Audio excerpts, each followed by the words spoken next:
Hello friends, welcome back to Hemanth cine universe. Thalapathy Vijay fans అందరూ ఎంతగానో wait చేస్తున్న most awaited political action thriller Jananayagan theatre లోకి అయితే వచ్చేసింది.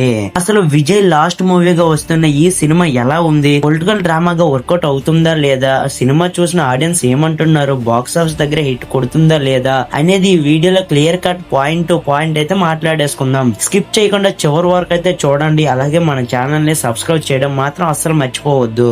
ముందుగా స్టోరీ విషయానికి వస్తే ఇది purely political and society back drop లో నడిచే స్టోరీ. సమాజంలో జరుగుతున్న అవినీతి, పొలిటికల్ మైండ్ గేమ్లు, ప్రజలు పడుతున్న సమస్యలను ఎదిరించి నిలబడి ఒక కథానాయకుడి కథ ఈ జననాయకన్. విజయ్ క్యారెక్టర్ ఎంట్రీ నుంచి పొలిటికల్ సిస్టమ్ ని ఛాలెంజ్ చేసే విధానం వరకు కథను డైరెక్టర్ చాలా పవర్ఫుల్ గా ప్రెజెంట్ చేసే ప్రయత్నం అయితే చేశారు.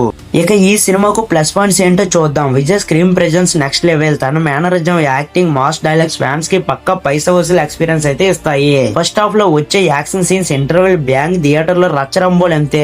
విజయ్ మార్క్ ఎలివేషన్ చాలా బాగా కుదిరాయి. మ్యూజిక్ అండ్ బీజిఎం సినిమాను బాగా లేపాయి. మాస్ ఎలివేషన్ సీన్స్ దగ్గర బ్యాక్గ్రౌండ్ స్కోర్ థియేటర్ లో పోనకాలు తెప్పిస్తుంది. స్టోరీలో ఇచ్చే political and social message present trending కి తగ్గట్టు కనెక్ట్ అయ్యేలా ఉంది. మరి ఈ సినిమాలో లోపాలు ఏమన్నా ఉన్నాయి అంటే ఉన్నాయి. స్టోరీ పరంగా చూస్తే మనకి ఇదివరకే చూసిన కొన్ని పొలిటికల్ సినిమా ఛాయలు కనిపిస్తాయి. కొత్తదనంతో కూడిన మైండ్ గేమ్ లో ఇంకాస్త ఉంటే బాగుండేది. ఫస్ట్ హాఫ్ లో ఉన్నంత ఫాస్ట్ గా సెకండ్ హాఫ్ నడవదు. కొన్ని drama scenes and screen play కాస్త స్లో అయినట్టు అనిపిస్తుంది. లాజిక్స్ అంటే కొన్ని సీన్స్ లో ఓవర్ డోస్ యాక్షన్, సీరియస్నెస్ వల్ల లాజిక్స్ మిస్ అయినట్టు అనిపిస్తుంది.